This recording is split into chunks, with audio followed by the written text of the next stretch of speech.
Hi hello friends, ಎಲ್ಲರಿಗೂ ನಮಸ್ಕಾರ. ರೇಖಾ ಅಡುಗೆ ಚಾನಲ್ಗೆ ಸ್ವಾಗತ. ಹೊಸದಾಗಿ ನಮ್ಮ ಚಾನಲ್ ನೋಡ್ತಾ ಇದ್ರೆ ಈಗಲೇ ಸಬ್ಸ್ಕ್ರೈಬ್ ಮಾಡ್ಕೊಳ್ಳಿ. ಇವತ್ತು ಒಂದೇ ಒಂದು ಆಲೂಗಡ್ಡೆ ಇದ್ರೆ ಒಂದು ಈಸಿಯಾಗಿ ಬ್ರೇಕ್ಫಾಸ್ಟ್ ಮಾಡ್ಕೋಬಹುದು, ಅಥವಾ ಇದನ್ನ ಸ್ನಾಕ್ಸ್ ಆಗಿ ಕೂಡ ನೀವು ಸರ್ವ್ ಮಾಡಬಹುದು. ತುಂಬಾನೇ ಸೂಪರ್ ಆಗಿರುತ್ತೆ. ಇದೊಂದು ಹೆಲ್ತಿ ರೆಸಿಪಿ ಅಂತಾನೆ ಹೇಳ್ಬೋದು. ಯಾವಾಗ ಬೇಕೋ ಅವಾಗ ಈಸಿಯಾಗಿ ಮಾಡ್ಕೊಳ್ಳುವಂತ ರೆಸಿಪಿ. ಖಂಡಿತ ಈ ರೆಸಿಪಿನ ಲಾಸ್ಟ್ ಕಂಟಿನ್ಯೂ ನೋಡಿ. ಇವತ್ತು ಮಾಡುವಂತ ಈ ರೆಸಿಪಿ ನಿಮ್ಗೆ ಇಷ್ಟ ಆಯ್ತು ಅಂದ್ರೆ ಈಗಲೇ ಒಂದು ಲೈಕ್ ಮಾಡಿ, ಶೇರ್ ಮಾಡಿ, ಕಮೆಂಟ್ ಮಾಡಿ. ಬನ್ನಿ ಇವಾಗ ಯಾವ ರೀತಿ ಮಾಡೋದಂತ ನೋಡ್ಕೊಬರೋಣ. ಇದು ಮಾಡೋದಕ್ಕೆ ನಾನು ಒಂದು ಮೀಡಿಯಂ ಸೈಜ್ ಆಲೂಗಡ್ಡೆನ ಬೇಯಿಸಿ ಈ ತರ ಚೆನ್ನಾಗಿ ಸಿಪ್ಪೆ ತೆಗೆದು ಚೆನ್ನಾಗಿ ಸ್ಮ್ಯಾಚ್ ಮಾಡಿ ಎತ್ತಿಟ್ಕೊಂಡಿದೀನಿ. ನಾನು ಈ ಕಪ್ ಅಲ್ಲಿ ಅಳತೆ ತಗೊಂಡಿದ್ದೀನಿ. ಈ ಕಪ್ ಸೈಜ್ ಅಲ್ಲೇ ಒಂದು ಆಲೂಗಡ್ಡೆ ತಗೊಳ್ಳಿ, ನಿಮ್ಗೆ ಅಳತೆ ಕರೆಕ್ಟ್ ಆಗಿ ಗೊತ್ತಾಗುತ್ತೆ. ಹಾಗೆ ಇಲ್ಲಿ ನಾನು 1 ಕಪ್ ಆಗೋಷ್ಟು ಗೋಧಿ ಹಿಟ್ಟು ಹಾಕೊಂತ ಇದ್ದೀನಿ. ಗೋಧಿ ಹಿಟ್ಟು ಬದಲಾಗಿ ನೀವು ಅಕ್ಕಿ ಹಿಟ್ಟು ಕೂಡ ಯೂಸ್ ಮಾಡ್ಕೋಬಹುದು, ಆದ್ರೆ ಗೋಧಿ ಹಿಟ್ಟು ಕೂಡ ನಾವು ಟ್ರೈ ಮಾಡಬಹುದು ಈ ರೆಸಿಪಿಗೆ. ಹಾಗೆ ಇದಕ್ಕೆ 1/4 ಟೀ ಸ್ಪೂನ್ ಆಗೋಷ್ಟು ಇಂಗು, ಅರ್ಧ ಟೀ ಸ್ಪೂನ್ ಆಗೋಷ್ಟು ಗರಂ ಮಸಾಲ ಹಾಕೊಂತ ಇದ್ದೀನಿ, 1/4 ಟೀ ಸ್ಪೂನ್ ಅರಿಶಿನ ಪುಡಿನು, 1/4 ಟೀ ಸ್ಪೂನ್ ಖಾರದ ಪುಡಿ ಹಾಕೊಂತ ಇದ್ದೀನಿ. ಚಿಕ್ಕದಾಗಿ ಕಟ್ ಮಾಡಿರುವಂತ ಕರ್ಬೇವಿನ ಸೊಪ್ಪು 1 ಟೇಬಲ್ ಸ್ಪೂನ್, ಹಾಗೆ ಒಂದು ಅರ್ಧ ಟೀ ಸ್ಪೂನ್ ಆಗೋಷ್ಟು ಚಿಲ್ಲಿ ಫ್ಲೇಕ್ಸ್ ಹಾಕೊಂತ ಇದ್ದೀನಿ. ಸ್ವಲ್ಪ ನಾನು ಸ್ಪೈಸಿಯಾಗಿ ಮಾಡ್ತಾ ಇದ್ದೀನಿ. ಇದಕ್ಕೆ ಒಂದೇ ಒಂದು ಹಸಿರು ಮೆಣಸಿನಕಾಯಿನ ಚಿಕ್ಕದಾಗಿ ಕಟ್ ಮಾಡಿ ಹಾಕೊಳ್ಳಿ.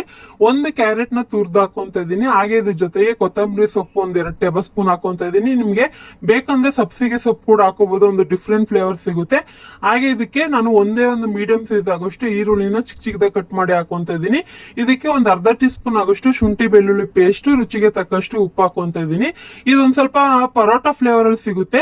ಮತ್ತೆ ಇದನ್ನ ಮಾಡೋ ರೀತಿ ಬಂದ್ಬಿಟ್ಟು ದೋಸೆ ತರ, ಅದಕ್ಕೆ ಹೇಳ್ತಾ ಇರೋದು. ದೋಸೆ ತರಾನು ಅನ್ಕೋಬಹುದು ಅಥವಾ ಪರೋಟಾ ತರಾನು ಅನ್ಕೋಬಹುದು.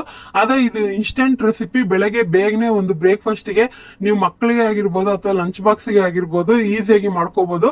ಅಥವಾ ನೀವು ಡಯಟ್ ಮಾಡ್ತಾ ಇದೀರಾ, ಒಂದು ಮಿಕ್ಸ್ ತರಕಾರಿಯಿಂದ ಈ ತರ ಒಂದು ಹೆಲ್ತಿ ದೋಸೆ ಮಾಡ್ತೀರಾ ಅಂದ್ರೆ ಈ ರೆಸಿಪಿನ ಟ್ರೈ ಮಾಡಿ ನೋಡಿ. ಇದನ್ನೆಲ್ಲ ಚೆನ್ನಾಗಿ ಮಿಕ್ಸ್ ಮಾಡಿದ್ಮೇಲೆ ಸ್ವಲ್ಪನೇ ನೀರ್ ಹಾಕೊಂಡು ದೋಸೆ ಹಿಟ್ಟಿನ ಅದಕ್ಕೆ ಕಲ್ಸ್ಕೊಬೇಕಾಗುತ್ತೆ.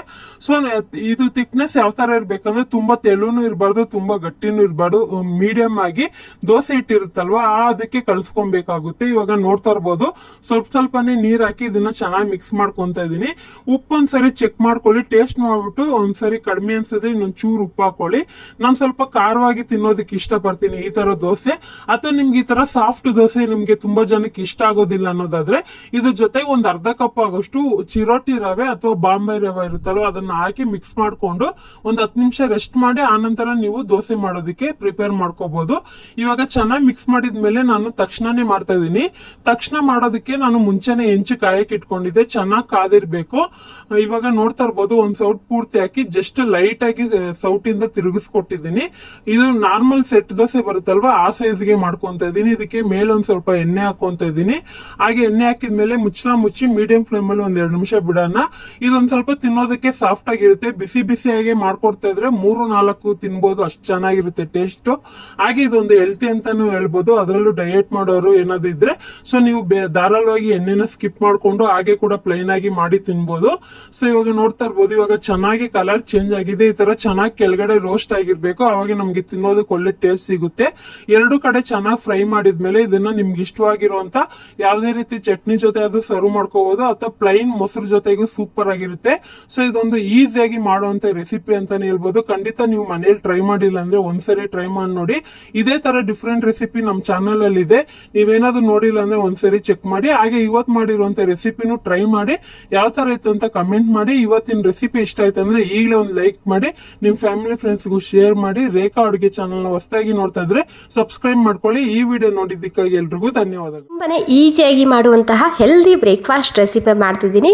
10 ನಿಮಿಷಕ್ಕೆಲ್ಲ ರೆಡಿ ಆಗುತ್ತೆ ಈ ರೆಸಿಪಿ. ನಾನಿಲ್ಲಿ ಮೊದಲಿಗೆ 1 ಕಪ್ ಆಗುವಷ್ಟು ಚಿರೋಟೆ ರವೆ ಹಾಕೊಂತಿದ್ದೀನಿ ಮಿಕ್ಸಿಯಲ್ಲಿ. ಚಿರೋಟೆ ರವೆ ಇಲ್ಲ ಅಂದ್ರೆ ಬಾಂಬೆ ರವೆ ಇರುತ್ತೆ ಅಲ್ವಾ, ಅದು ಕೂಡ ಹಾಕೋಬಹುದು. ಅಂದ್ರೆ ಯಾವ್ದಿರುತ್ತೆ ಮನೆಯಲ್ಲಿ ಅದ್ರಲ್ಲಿ ಕೂಡ ಮಾಡ್ಕೋಬಹುದು. ಇವಾಗ ಅರ್ಧ ಕಪ್ ಆಗುವಷ್ಟು ಗಟ್ಟಿ ಅವಲಕ್ಕಿ ಹಾಕೊಂತಿದ್ದೀನಿ. ಮತ್ತೆ ಅರ್ಧ ಕಪ್ ಆಗುವಷ್ಟು ಕೊಬ್ಬರಿನ ತುರ್ಕೊಂಡು ಸೇರಿಸ್ತಿದ್ದೀನಿ. ಇಲ್ಲಿ ಹಸಿ ಹೆಂಗಿತ್ತಂದ್ರೆ ಅದು ಕೂಡ ನೀವು ಇದರಲ್ಲಿ ಹಾಕೋಬಹುದು. ಮತ್ತೆ 1 ಚಮಚ ಸಕ್ಕರೆ ಹಾಕೊಂತಿದ್ದೀನಿ. ಸಕ್ಕರೆ ಹಾಕೋದ್ರಿಂದ ಕಲರ್ ತುಂಬಾನೇ ಸರಿಯಾಗಿ ಬರುತ್ತೆ. ರುಚಿಗೆ ತಕ್ಕಷ್ಟು ಉಪ್ಪು, 1 ಕಪ್ ಆಗುವಷ್ಟು ಮೊಸರು ಹಾಕೊಂಡಿನಿ. ಮತ್ತೆ 1 ಕಪ್ ಆಗುವಷ್ಟು ನೀರ್ನ ಸೇರಿಸ್ತಿದ್ದೀನಿ. ಇವಾಗ ಎಲ್ಲ ಸಾಮಗ್ರಿ ಸೇರಿಸಿ ಮಿಕ್ಸಿಯಲ್ಲಿ ಸ್ಮೂತ್ ಆಗಿ ರುಬ್ಕೊಂಡು ತಗೋಬೇಕು. ಸೊ ಮೊದಲೇ ಹೇಳಿದಾಗೆ ಚಿರೋಟಿ ರವೆ ಇಲ್ಲ ಅಂದ್ರೆ ನೀವು ಇಲ್ಲಿ ಬಾಂಬೆ ರವೆ ಕೂಡ ಹಾಕೋಬಹುದು. ಇವಾಗ ಎಲ್ಲ ಸೇರಿಸಿ ಈ ಮಿಕ್ಸಿಂಗ್ ಬೌಲ್ ದಲ್ಲಿ ಸೇರಿಸ್ತಿದ್ದೀನಿ. ಮತ್ತೆ ಸ್ವಲ್ಪನೇ ನೀರ್ ಹಾಕೊಂಡು ಇದ್ರಲ್ಲೇ ಹಾಕೊಂತಿದ್ದೀನಿ. ಹಿಟ್ಟು ಹತ್ತಿದೆ ಮಿಕ್ಸಿಗೆ. ಇವಾಗ ಎಲ್ಲ ಸರಿಯಾಗಿ ಮಿಕ್ಸ್ ಮಾಡ್ಕೊಂಡು ಇದಕ್ಕೆ ಒಂದು 5 ರಿಂದ 10 ನಿಮಿಷ ರೆಸ್ಟ್ ಮಾಡಕ ಬಿಡಬೇಕಾಗುತ್ತೆ. ಒಳಗಡೆ ರವಾ ಹಾಕಿರ್ತೀವಲ್ಲ ನೀರೆಲ್ಲ ಹೀರ್ಕೊಳ್ಳಿ ಅದು. ಓಕೆ ನೋಡಿ, ಒಂದ್ 10 ನಿಮಿಷ ಆಗೋ ತನಕ ನಾನು ರೆಸ್ಟ್ ಮಾಡ್ಕ ಬಿಟ್ಟಿದ್ದೆ. ನಿಮ್ಮಲ್ಲಿ ಟೈಮ್ ಇಲ್ಲ ಅಂದ್ರೆ ಜಸ್ಟ್ ಒಂದ್ 5 ನಿಮಿಷ ಬಿಟ್ಟರು ಬಿ ಸಾಕಾಗುತ್ತೆ. ಇದಕ್ಕೆ ಸ್ವಲ್ಪ ಗಟ್ಟಿಯಾಗಿ ನೀವು ನೋಡ್ತಿರ್ಬೋದು, ನೀರೆಲ್ಲ ಹಿಡ್ಕೊಂಡಿದೆ ರವ. ಇವಾಗ ಇದಕ್ಕೆ ಸ್ವಲ್ಪ ಅಡುಗೆ ಸೋಡಾ ಹಾಕ್ತಿದ್ದೀನಿ. ಇದು ಹಾಕೋದ್ರಿಂದ ತುಂಬಾನೇ ಸಾಫ್ಟ್ ಆಗಿ ಫ್ಲಫಿ ಆಗಿ ಬರುತ್ತೆ. ಇದರ ಬದಲಾಗಿ ಈನೋ ಪೌಡರ್ ಕೂಡ ಹಾಕೋಬಹುದು. ಕೊನೆಯಲ್ಲೇ ಹಾಕೋಬೇಕು ಈನೋ ಅಥವಾ ಈ ಅಡುಗೆ ಸೋಡಾ ಹಾಕೋದಾದ್ರೆ. ನನಗೆ ಸ್ವಲ್ಪ ಬೆಟರ್ ಆಗಿ ಗಟ್ಟಿ ಅನಿಸ್ತಿದೆ, ಹೀಗಾಗಿ ಸ್ವಲ್ಪ ನೀರ್ನ ಹಾಕೊಂಡು ಅಡ್ಜಸ್ಟ್ ಮಾಡ್ಕೊಂತಿದ್ದೀನಿ. ನಾರ್ಮಲ್ ಆಗಿ ದೋಸೆ ಹಿಟ್ಟು ಕಲ್ಸ್ಕೊಂತೇವಲ್ಲ ಅದೇ ರೀತಿ ಆಗಿರ್ಬೇಕು. ನಾನಿಲ್ಲಿ ದೋಸೆ ತವ ಇಟ್ಕೊಂಡಿನಿ. ಸ್ವಲ್ಪ ನಾನಿಲ್ಲಿ ಎಣ್ಣೆ ಹಾಕ್ತಿದ್ದೀನಿ. ಜಾಸ್ತಿ ಎಣ್ಣೆ ಹಾಕ್ಬೇಕಂತ ಏನಿಲ್ಲ, ಅಥವಾ ನಿಮ್ಗೆ ಟೋಟಲಿ ಎಣ್ಣೆ ಇಷ್ಟ ಇಲ್ಲ ಅಂದ್ರೆ ಹಾಗೆ ಕೂಡ ಮಾಡ್ಕೋಬಹುದು, ಬರುತ್ತೆ ಇದು. ಇವಾಗ ನೋಡಿ, ಒಮ್ಮೆನೆ ನಾನಿಲ್ಲಿ 3 ಒಮ್ಮೆನೆ ಹಾಕೊಂತಿದ್ದೀನಿ. ಗ್ಯಾಸ್ ಕೂಡ ಉಳಿತಾಯ ಆಗುತ್ತೆ ಮತ್ತು ಬೇಗ ಕೂಡ ನಮ್ಮ ರೆಸಿಪಿ ತಯಾರಾಗುತ್ತೆ. ಇದು 4 ಕೂಡ ಹಾಕೋಬಹುದು, ಅಥವಾ ನಿಮ್ಗೆ ಸ್ವಲ್ಪ ದೊಡ್ಡ ಸೈಜಿನ ಬೇಕಂದ್ರೆ ಒಂದೇ ಕೂಡ ನೀವು ಇದರಲ್ಲಿ ಮಾಡ್ಕೋಬಹುದು. ಇವಾಗ ಏನಿಲ್ಲ, ಮೇಲೆ ಡ್ರೈ ಆಗ್ಬೇಕು. ಡ್ರೈ ಆಗೋ ತನಕ ವೇಟ್ ಮಾಡಿ. ಗ್ಯಾಸ್ ಮೀಡಿಯಂ ಆಗಿದೆ. ತುಂಬಾ ಅಂದ್ರೆ ತುಂಬಾನೇ ರುಚಿಯಾಗಿ ಬರುತ್ತೆ ಈ ರೆಸಿಪಿ. ಒಳಗಡೆ ಕೊಬ್ಬರಿ ಮತ್ತೆ ಅವಲಕ್ಕಿ ಹಾಕಿರ್ತೇವಲ್ಲ, ಹೀಗಾಗಿ ಕೊಬ್ಬರಿ ಇಲ್ಲ ಅಂದ್ರೆ ನೀವು ಹಸಿ ಟೆಂಗ್ನ ತುರ್ಕೊಂಡು ಸೇರಿಸಬಹುದು. ಇವಾಗ ನೋಡಿ, ಮೇಲೆ ಡ್ರೈ ಆಗಿದೆ. ಮೀಡಿಯಂ ಗ್ಯಾಸ್ ಇಟ್ಕೊಂಡಿನಿ ನಾನಿಲ್ಲಿ.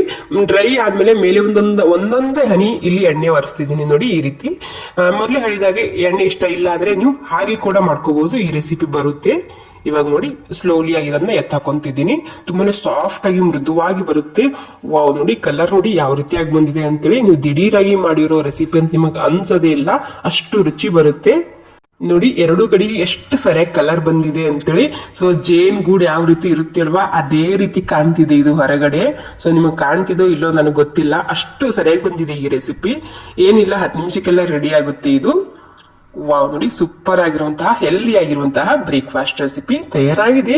ಮತ್ತೆ ಈ ಬ್ರೇಕ್ಫಾಸ್ಟ್ ರೆಸಿಪಿಗೆ ನೀವು ಏನಂತ ಹೆಸರು ಇರ್ತೀರಂತ ನನಗೆ ಕಮೆಂಟ್ ಮಾಡಿ ತಿಳಿಸ್ಬೇಕು. ನೋಡಿ, ಈ ರೀತಿ ಒಂದೇ ಕೂಡ ಹಾಕೋಬಹುದು. ಒಂದೇ ಹಾಕೋದಾದ್ರೆ ಒಂದ್ ಸ್ವಲ್ಪ ದೊಡ್ಡ ಸೈಜಿನ ಹಾಕೊಂಡ್ರಿ ನಡೆಯುತ್ತೆ. ಸೊ ನೋಡಿ, ಇದು ಕೂಡ ತಯಾರಾಗಿದೆ. ಇದಕ್ಕಂತೂ ನಾನು ಸ್ವಲ್ಪ ಕೂಡ ಎಣ್ಣೆ ಹಚ್ಚೇ ಇಲ್ಲ, ಹಾಗೆ ಮಾಡ್ಕೊಂಡಿದ್ದು ನಾನು. ಎಷ್ಟು ಸರಿಯಾಗಿ ಬಂದಿದೆ ನೋಡಿ. ಓಕೆ, ಈ ಹೆಲ್ದಿ ಆಗಿರುವಂತಹ ಬ್ರೇಕ್ಫಾಸ್ಟ್ ರೆಸಿಪಿ ನಿಮ್ಗೆ ಸ್ವಲ್ಪನಾದ್ರೂ ಇಷ್ಟ ಆಗಿದ್ರೆ ಒಂದು ಲೈಕ್ ಮಾಡಿ, ಹಾಗೆ ನಿಮ್ ಅಭಿಪ್ರಾಯ ನನಗೆ ಕಾಮೆಂಟ್ ಮೂಲಕ ತಿಳಿಸ್ಬೇಕು. Okay, thank you so much ಎಲ್ರಿಗೂ. ಮತ್ತೆ ಖಂಡಿತ ಈ ರೆಸಿಪಿನ ಒಂದ್ಸಲ ಟ್ರೈ ಮಾಡಿ ನೋಡಿ, ಪರ್ಫೆಕ್ಟ್ ಆಗಿ ಬರುತ್ತೆ. ನಿಮ್ಮಲ್ಲಿ ಚಿರೋಟೆ ರವೆ ಇಲ್ಲ ಅಂದ್ರೆ ಬಾಂಬೆ ರವೆ ಹಾಕೊಂಡು ಮಾಡ್ಕೊಳ್ಳಿ. ಅರ್ಧ ಕಪ್ ಆಗುವಷ್ಟು ಗಟ್ಟಿ ಅವಲಕ್ಕಿ, ಅರ್ಧ ಕಪ್ ಆಗುವಷ್ಟು ಕೊಬ್ಬರಿ ಅಥವಾ ಹಸಿ ಟೆಂಗ್ನ ಹಾಕೊಂಡು ಮಾಡ್ಕೊಳ್ಳಿ. ತುಂಬಾನೇ ಸಾಫ್ಟ್ ಆಗಿ ಮೃದುವಾಗಿ ಬರುತ್ತೆ ಈ recipe. Okay, thank you so much ಎಲ್ರಿಗೂ.